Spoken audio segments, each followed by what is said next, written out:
السلام عليكم ورحمة الله وبركاته. أعوذ بالله من الشيطان الرجيم. بسم الله العظيم القدرة والشان شديد البطش والبرهان حافل الدين والقرآن ما شاء الله كان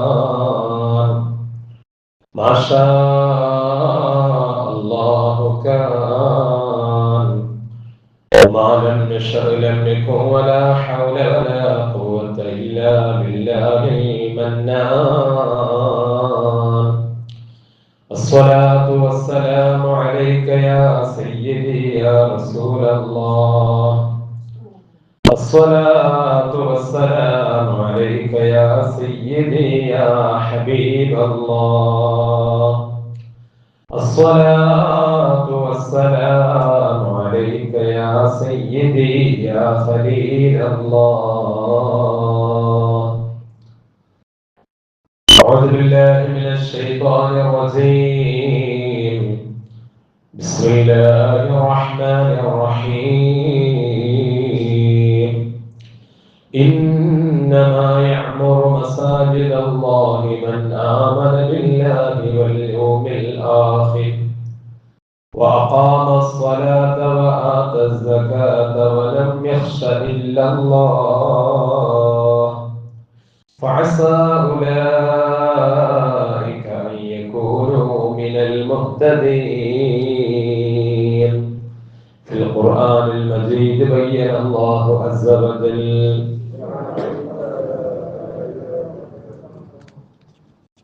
ഏറെ ബഹുമാനമുള്ള മുഅ്മിനീങ്ങളെ, സർവശക്തനായ റബ്ബുൽ ഇസ്സത്ത് അനുഗ്രഹീതമായ ദിവസത്തെ പവിത്രമായ പള്ളിയിലെ നമ്മുടെ സംഗമത്തെ സ്വീകരിക്കട്ടെ. അല്ലാഹുവിന്റെ ജന്നാത്തുൽ നഈമിൽ നമുക്കെല്ലാം സന്തോഷത്തോടെ ഒരുമിച്ചിടാനുള്ള തൗഫീഖ് പടച്ചവൻ നൽകട്ടെ. നമ്മിൽ വന്നുപോയ എല്ലാ ചെറുതും വലുതുമായ പാപങ്ങളും കാരുണ്യവാനായ റബ്ബ് നമുക്ക് മാപ്പാക്കി തരട്ടെ. ജീവിതത്തിന്റെ അവശേഷിക്കുന്ന നാളുകൾ അല്ലാഹുവിന്റെ പൊരുത്തത്തിലായി തൃപ്തിയിലായി ജീവിക്കാനുള്ള തൗഫീഖ് നമുക്കെല്ലാം നൽകട്ടെ. നമ്മുടെ എല്ലാ ആഖിബത്ത് പടച്ചവൻ നന്നാക്കി തരട്ടെ. നമ്മിൽ നിന്ന് മരണപ്പെട്ടു പോയവരുടെ എല്ലാ ഖബറിടങ്ങളെയും അല്ലാഹു സ്വർഗീയ ആരാമങ്ങളാക്കട്ടെ. മുഅ്മിനീങ്ങളെ, പരിശുദ്ധമായ ഹജ്ജ് കർമ്മത്തിന് വേണ്ടി ഹാജിമാർ വിശുദ്ധ ഹറമിലേക്ക് യാത്രയായിക്കൊണ്ടിരിക്കുന്ന ഏറ്റവും സുന്ദരമായ ദിവസങ്ങളാണ്. ഓരോ ഹാജിമാരും അവരുടെ വലിയ ലക്ഷ്യസ്ഥാനം പരിശുദ്ധമായ കഅബയാണ്. ഹജ്ജുമായി ബന്ധപ്പെട്ട് പരിശുദ്ധമായ മക്കയിലെ പല ഇടങ്ങളിലും ഹാജിമാർ എത്തുന്നുണ്ട്, സന്ദർശിക്കുന്നുണ്ട്, അവർ കിടന്നുറങ്ങുന്നുണ്ട്, രാപാക്കുന്നുണ്ട്. എന്നാൽ അവരുടെ ഏറ്റവും വലിയ ലക്ഷ്യം പരിശുദ്ധമായ മസ്ജിദുൽ ഹറമാണ്. പവിത്രമായ പള്ളിയാണ്, കഅബ ശരീഫാണ്. കാരണം ലോകത്ത് ഒരിടത്ത് കിട്ടാത്ത ചില നേട്ടങ്ങൾ, ചില സൗഭാഗ്യങ്ങൾ ആ മണ്ണിലുണ്ട്. ഒന്നാമതായി ലോകത്തെ ആദ്യത്തെ പള്ളിയിലാണ് ഹാജിമാർ ഇരിക്കുന്നത്. മറ്റൊന്ന്, ഏഴാനാകാശത്തെ ബൈത്തുൽ മഅമൂറിന്റെ കീഴെയാണ് അവർ നിൽക്കുന്നത്. മറ്റൊന്ന്, അവർ നിസ്കരിക്കുന്ന ഓരോ റക്അത്തുകൾക്കും 1,00,000 ഇരട്ടി പ്രതിഫലമാണ്. മറ്റൊന്ന്, അവർ ചെയ്യുന്ന ഏതൊരു സൽക്കർമ്മത്തിനും അല്ലാഹു തആല 1,00,000 ഇരട്ടി പ്രതിഫലം നൽകുന്നുണ്ട്. ഓരോ നിമിഷവും ആ മസ്ജിദുൽ ഹറാമിലേക്ക് 120 റഹ്മത്തുകൾ വർഷിച്ചുകൊണ്ടിരിക്കുന്നു. ഓരോ നിമിഷങ്ങളിലും മസ്ജിദുൽ ഹറാമിലേക്ക് ലക്ഷക്കണക്കായ മലക്കുകൾ വന്നിറങ്ങിക്കൊണ്ടിരിക്കുന്നു. ആ മസ്ജിദുൽ ഹറാമിൽ ഒരാൾ ഒരു ദിവസം ഇഅ്തികാഫിരുന്നാൽ നമ്മുടെ പള്ളി പോലെയുള്ള ഒരു പള്ളിയിൽ 1,00,000 ദിവസം ഇഅ്തികാഫിരുന്നത് പോലെ ആ പരിശുദ്ധമായ കഅബ ശരീഫിനെ കണ്ടുകൊണ്ടിരിക്കാൻ ഹാജിമാർക്ക് അവസരം ലഭിക്കുന്നു. ആ ഹറമിന്റെ സൗന്ദര്യം ആസ്വദിക്കാൻ ഹാജിമാർക്ക് അവസരം ലഭിക്കുന്നു. ഇത് മുഴുവനും ഒരു ഹാജിക്ക് കിട്ടുന്ന സൗഭാഗ്യമാണ്. എന്നാൽ നാട്ടിൽ നിൽക്കുന്ന നമുക്ക് ആ ഹജ്ജിന് ഈ വർഷം നമുക്ക് എത്താൻ കഴിഞ്ഞിട്ടില്ല. ആ ഹാജിമാരെ പോലെ ഇത്രയും വലിയ അവർണ്ണനീയമായ സൗഭാഗ്യങ്ങൾ ഏറ്റുവാങ്ങാൻ, പ്രതിഫലം ലഭിക്കാനുള്ള വഴി നമുക്കില്ല. എന്നാൽ ആ പരിശുദ്ധമായ കഅബ ശരീഫിലേക്ക് മുഖം തിരിച്ചു നിൽക്കുന്ന അള്ളാഹുവിന്റെ ഒരു പള്ളിയിലാണ് ഞാനും നിങ്ങളും ഇരിക്കുന്നത്. അതിന് അല്ലാഹു തആല നമുക്ക് സൗഭാഗ്യം നൽകിയിട്ടുണ്ട്. ഈ പള്ളി, പരിശുദ്ധമായ കഅബയുടെ ഗുണങ്ങൾ, കഅബയുടെ ശ്രേഷ്ഠത ഇതൊക്കെയാണെന്ന് ഞാൻ നിങ്ങളുടെ മുമ്പിൽ പറയുമ്പോൾ, ഈ അത്രയും വലിയ സൗഭാഗ്യങ്ങൾ നേടാൻ എനിക്കും നിങ്ങൾക്കും ഇപ്പോൾ അവസരമില്ലെങ്കിൽ അതിന്റെ പേരിൽ നമുക്ക് ദുഃഖമുണ്ടാകാം. എന്നാൽ അല്ലാഹു സുബ്ഹാനഹു വ തആല നമ്മുടെ മുന്നിൽ തന്നിരിക്കുന്ന ഒരു സൗഭാഗ്യം നമുക്ക് നേടിയെടുക്കാൻ നമുക്ക് ഈമാൻ ഉണ്ടാകണം. എനിക്ക് കാശില്ലാത്തതിന്റെ പേരിൽ, കഴിവില്ലാത്തതിന്റെ പേരിൽ ഹജ്ജ് ചെയ്യാൻ കഴിഞ്ഞില്ലല്ലോ എന്ന ദുഃഖവും സങ്കടവും ഒരു മുഅ്മിന് സ്വാഭാവികമാണ്. പക്ഷെ ആ സങ്കടം ഉള്ളതിനോടൊപ്പം അള്ളാഹു നിന്റെ മുന്നിൽ തന്നിരിക്കുന്ന ചില അവസരങ്ങളുണ്ടല്ലോ, അത് നീ പ്രയോജനപ്പെടുത്തുന്നുണ്ടോ എന്ന് ചിന്തിക്കണം. നമ്മുടെ നാട്ടിലെ പള്ളി, ലോകത്തുള്ള ഏതൊരു പള്ളിയും അത് ചെറുതല്ല. അതൊക്കെയും അള്ളാഹുവിന്റെ ഭവനങ്ങളാണ്, ബൈത്തുള്ളയാണ്. ഈ പള്ളി നമ്മുടെ വീട് പോലെയോ ഈ പ്രദേശത്തുള്ള വേറെ ഏതെങ്കിലും ഒരു വീട് പോലെയോ അല്ല. ഇവിടേക്ക് വരുന്ന ഒരാൾ പരിശുദ്ധമായ കഅബ ശരീഫിനെ ലക്ഷ്യം വെച്ച് മസ്ജിദുൽ ഹറാമിൽ എത്തുന്ന ഒരാൾക്ക് അല്ലാഹു കൊടുക്കുന്ന 10 സൗഭാഗ്യം ഈ പള്ളിയിലേക്ക് വരുന്ന ഒരാളിനും അല്ലാഹു തആല കൊടുക്കും. ഹബീബായ റസൂലുള്ളാഹി സ്വല്ലല്ലാഹു അലൈഹി വസല്ലം. അതിനെക്കുറിച്ച് നമുക്കൊന്ന് മനസ്സിലാക്കാം, നമുക്ക് ചർച്ച ചെയ്ത് അതിലൂടെ നമ്മുടെ നാട്ടിലെ പള്ളിയുമായി നമ്മുടെ ഹൃദയങ്ങളെ ഒന്ന് ബന്ധിപ്പിക്കണം. അല്ലാഹു തൗഫീഖ് നൽകട്ടെ. നാളെ പരലോകത്ത് മഹ്ശറയിൽ അർശിന്റെ തണൽ കിട്ടുന്ന 7 വിഭാഗം ആളുകളുണ്ട്. അതിലൊരു വിഭാഗം ആളുകൾ ആരാണ്? റജുലുൻ ഖൽബുഹു മുഅല്ലഖുൻ ബിൽ മസാജിദ്.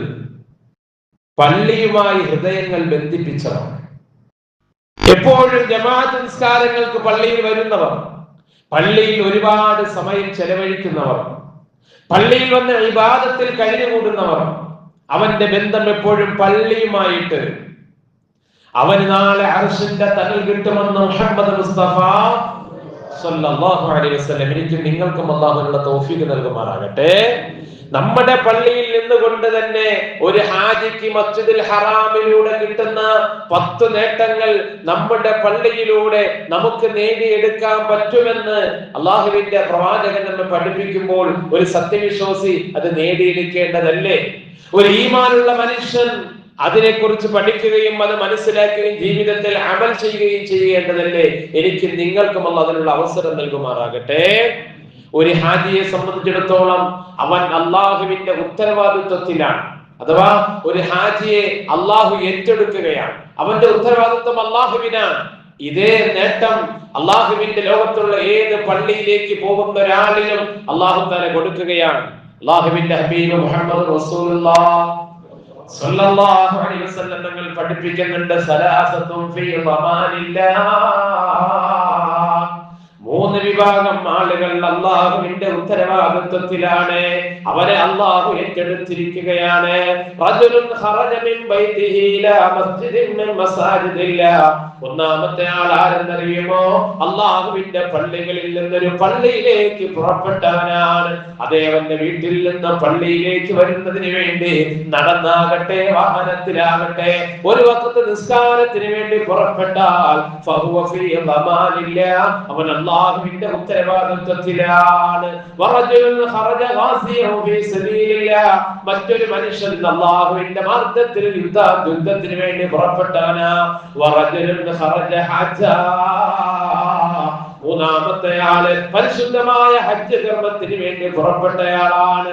അതേ ഹജ്ജ് കർമ്മത്തിന് വേണ്ടി പുറപ്പെട്ടയാളിനെ അള്ളാഹുവിന്റെ ഉത്തരവാദിത്തത്തിൽ ചേർത്തതുപോലെ അള്ളാഹുവിന്റെ ഏതൊരു പള്ളിയിലേക്ക് ജമാഅത്ത് നിസ്കാരത്തിന് വേണ്ടി പോകുന്നയാള്, ഇതിന് ഇബാദത്തിന് വേണ്ടി പോകുന്നയാളും അള്ളാഹുവിന്റെ ഉത്തരവാദിത്വത്തിലാണെന്ന് ലോകത്തിന്റെ നായകൻ, വിശ്വത്തിന്റെ വസന്തം മുഹമ്മദ് മുസ്തഫ സല്ലല്ലാഹു അലൈഹി വസല്ലം.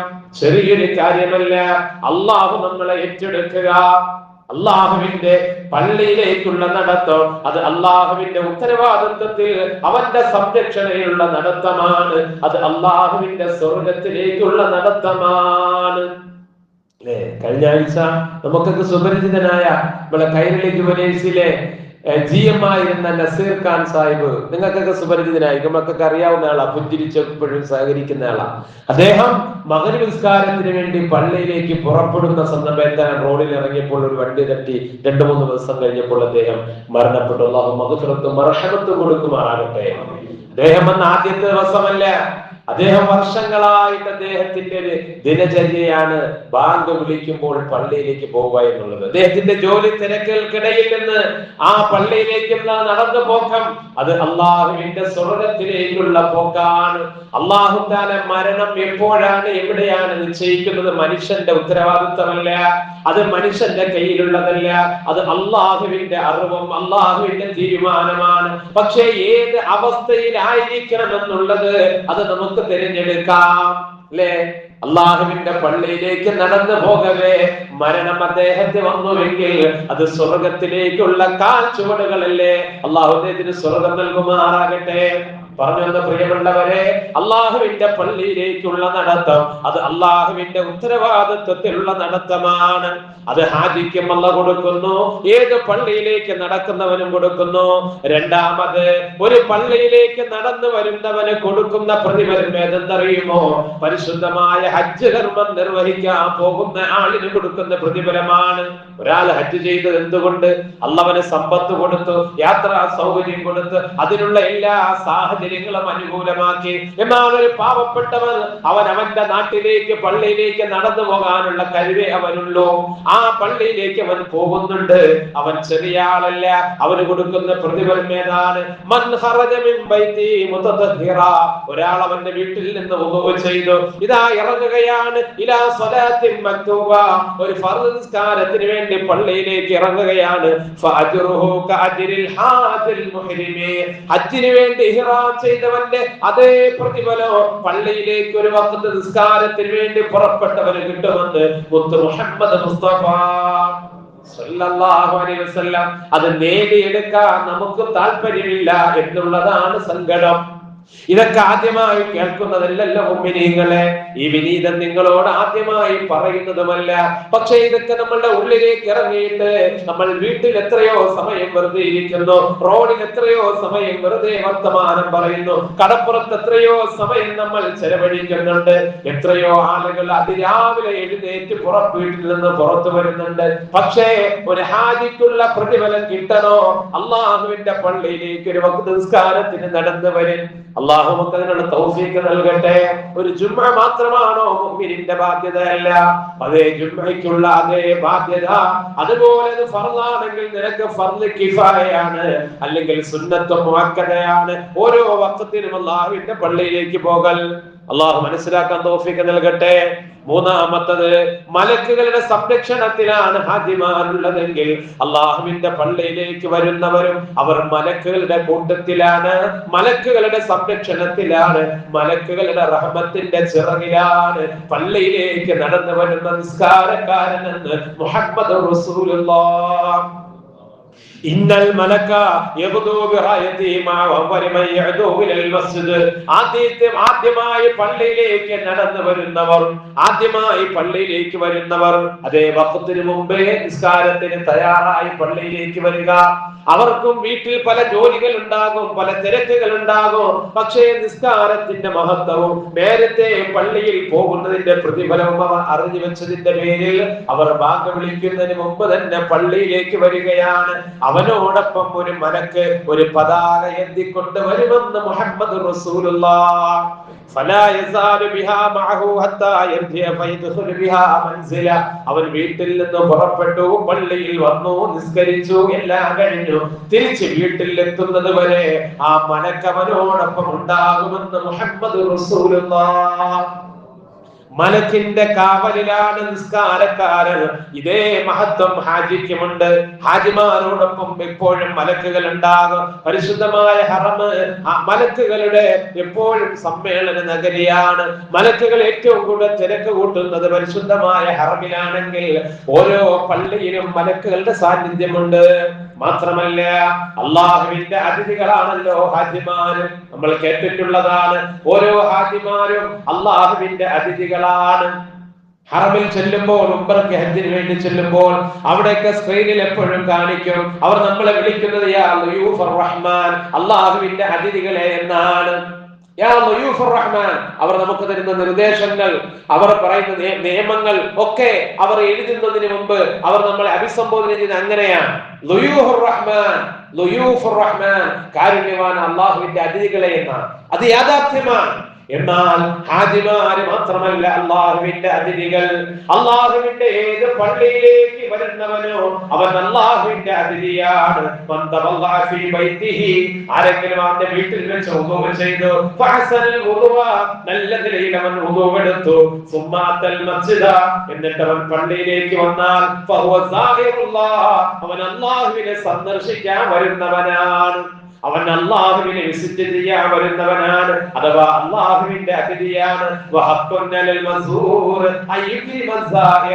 ആരെയാണോ കാണാൻ വന്നത് ആ അതിഥിയെ ബഹുമാനിക്കേണ്ടത് ബാധ്യതയാണ്. ഏതൊരു സാധാരണ അതിഥിയെയും ബഹുമാനിക്കുവാൻ അള്ളാഹു മുഅ്മിനോട് കൽപ്പിക്കുമ്പോൾ അള്ളാഹുവിന്റെ അതിഥിയെ അള്ളാഹു ബഹുമാനിക്കാതിരിക്കില്ലല്ലോ. അള്ളാഹു ഏറ്റവും മാന്യമായി ബഹുമാനിക്കുമല്ലോ. എന്നാൽ പള്ളിയിലേക്ക് വരുന്ന മുഅ്മിനെ നീ അല്ലാഹുവിന്റെ അതിഥിയാണ്, അല്ലാഹുവിന്റെ ബഹുമാനം നിനക്ക് ലഭിക്കുന്നതാണ്. അല്ലാഹു ഏറ്റുവാങ്ങാൻ എനിക്ക് നിങ്ങൾക്ക് തൗഫീഖ് നൽകട്ടെ. തീർന്നില്ല മുഅ്മിനീങ്ങളെ, ഓരോ ഹാജിമാരുടെ ഓരോ ചുവട്ടടിക്കും അല്ലാഹു തആല കൊടുക്കുന്ന പ്രതിഫലം എന്താണോ അതേ പ്രതിഫലം പള്ളിയിലേക്ക് നടന്നു വരുന്ന പാവപ്പെട്ടവനും അല്ലാഹു കൊടുക്കുകയില്ലേ. അള്ളാഹുവിന്റെ ഹാജിമാർക്ക് അള്ളാഹു കൊടുക്കുന്ന ഒരു നേട്ടമാണ് അവന്റെ ഓരോ ചുവട്ടടിക്കും പ്രതിഫലമുണ്ട്. ചെറിയ നടത്തമല്ലല്ലോ. ആ അറഫാ ദിനത്തിന്റെ രാത്രിയിൽ 8, 10, 12 കിലോമീറ്റർ ഓരോ ഹാജിമാരും നടക്കേണ്ടതുണ്ട്. ചില ആളുകൾ ഉംറയ്ക്ക് പോയിട്ട് അത് വലിയ കഷ്ടപ്പാടാണ്, ത്യാഗമാണെന്ന് പറയാറുണ്ട്. പക്ഷെ എന്താണ് ത്യാഗം, എന്താണ് കഷ്ടപ്പാടെന്ന് അറിയണമെങ്കിൽ പരിശുദ്ധമായ ഹജ്ജിന് പോകണം. അതാണ് ത്യാഗം. ഒരു രാത്രി ഉറക്കമഴിച്ച് ചിലപ്പോൾ 12 കിലോമീറ്റർ ഒക്കെ നടക്കേണ്ടി വരും. 2-3 ദിവസമൊന്നും ചിലപ്പോൾ ഉറക്കം ഉണ്ടാവില്ല. കാരണം നമ്മളൊക്കെ സാധാരണ ആളുകൾക്ക് അവരവർ കിടക്കുന്ന വീട്ടിലെ, അവരവർ കിടക്കുന്ന റൂമില്, അവരവരുടെ കട്ടിൽ കിടന്നാലേ ഉറക്കം വരുള്ളൂ, അല്ലേ? ഹാജിമാര് 2-3 ആഴ്ചയൊക്കെ പലയിടങ്ങളിൽ മാറി മാറി, ഇന്നൊരു സ്ഥലത്ത് നാളൊരു സ്ഥലത്ത് അങ്ങനെ മാറി മാറി മാറി കിടന്നു. അതൊക്കെ ഒരു വലിയ പരീക്ഷണമാണ്. അങ്ങനെ അവർക്ക് കിട്ടുന്ന നേട്ടമാണെങ്കിൽ അള്ളാഹുവിന്റെ പള്ളിയിലേക്ക് വരുന്ന ഒരു ആളിന്, നിസ്കാരക്കാരന്, അവന്റെ ഓരോ ചുവട്ടടിക്കും അല്ലാഹു കൊടുക്കുന്ന പ്രതിഫലം എന്താണ്? ഇദാ തവല്ല അഹദുക്കും, ഒരാൾ വുളൂ ചെയ്താൽ ഫഹസനൽ വുളൂഅ, നല്ല നിലയിൽ അവൻ വുളൂ ചെയ്യുന്നു.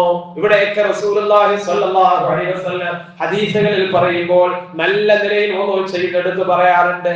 കാരണം വുളൂ എടുക്കുന്ന പല വിധത്തിലാണ് ആളുകൾ. അശ്രദ്ധയോടുകൂടി വുളൂ എടുക്കുന്നവരുണ്ട്, അതിനല്ല നേട്ടം. ഞാൻ വുളൂ ചെയ്യുന്ന നിയ്യത്തോടുകൂടി തന്നെ അവയവങ്ങളൊക്കെ വളരെ ശ്രദ്ധയോടെ കഴുകണം, തല മുഴുവനും തടവണം.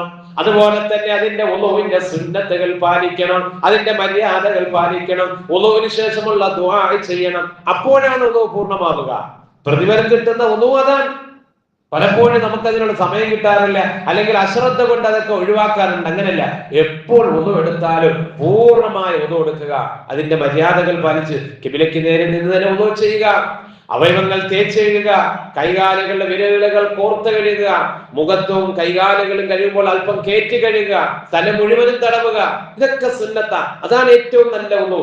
അങ്ങനെ വുളൂ ചെയ്തിട്ട് അവരിതാ പള്ളിയിലേക്ക് വരികയാണ്. അവൻ പള്ളിയിലേക്ക് വരുന്നത് നിസ്കാരത്തിന് വേണ്ടിയാണ്, അഥവാ ഇബാദത്തിന് വേണ്ടിയാണ് പള്ളിയിലേക്ക് വരുന്നത്.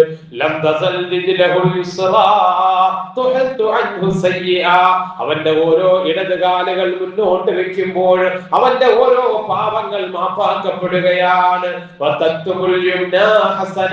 ഓരോ വലതുകാലുകൾ മുന്നോട്ട് വെക്കുമ്പോൾ അവന്റെ ഓരോ നന്മകൾ എഴുതുകയാണ്.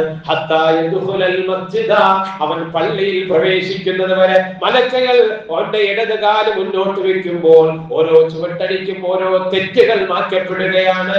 അവന്റെ ഓരോ വലതുകാലുകൾ മുന്നോട്ട് വെക്കുമ്പോഴും ഓരോ നന്മകൾ രേഖപ്പെടുത്തുകയാണ്. എത്ര വലിയ സൗഭാഗ്യമാണ് മുഅ്മിനേ, പള്ളിയിലേക്ക് വന്ന് ജമാഅത്ത് നിസ്കാരത്തിൽ കൂടാൻ അവസരം ലഭിച്ചാൽ. അല്ലാഹു എനിക്ക് നിങ്ങൾക്ക് അമൽ ചെയ്യാൻ തൗഫീഖ് നൽകട്ടെ. ഹജിയെ പോലെ ഉമ്മ പ്രസവിച്ച ദിവസത്തെ പോലെ ആകുമല്ലോ ഹജിമാര്. ഹജ്ജിന്റെ ഏറ്റവും വലിയ നേട്ടം അതാണ്. ഒരാൾ ഹജ്ജ് ചെയ്തു, തെറ്റുകളൊന്നും സംഭവിച്ചില്ല, പിഴവുകളൊന്നും സംഭവിച്ചില്ല, അവന്റെ നാവുകൾ കൊണ്ട് ആവശ്യമില്ലാത്തതൊന്നും പറഞ്ഞില്ല. എന്നാൽ ഹജ്ജ് പൂർണ്ണമാകുമ്പോൾ അവന്റെ ഉമ്മ ദുനിയാവിൽ അവനെ പ്രസവിച്ചപ്പോൾ എത്ര പരിശുദ്ധവാനായിരുന്നോ, എത്ര നിർമ്മലമായിരുന്നോ, എത്ര വിപുലീകരമായിരുന്നോ, അതേ പരിശുദ്ധി ഹജ്ജ് പൂർത്തിയാകുമ്പോൾ അവന് ലഭിക്കുന്നതാണ്. അത് ഹാജിക്ക് മാത്രമല്ല, ഒരാൾ ഇതുപോലെ പള്ളിയിൽ വന്ന് നിസ്കരിച്ചു കഴിഞ്ഞാൽ, കേട്ടോളിൽ ഹദീസ്, മൻ സല്ലൽ ഫജ്റ, ഒരാൾ സുബഹി നിസ്കരിച്ചു, ഫഖഅദ ഫീ മഖഅദി, അവൻ അവിടെ തന്നെ ഇരുന്നു, ഫലം യബ്ലഗു ബിശൈഇൻ മിൻ അംരി ദുനിയ, ദുനിയാവിന്റെ ഒരു കാര്യത്തിലും അവൻ വ്യാപൃതനായില്ല.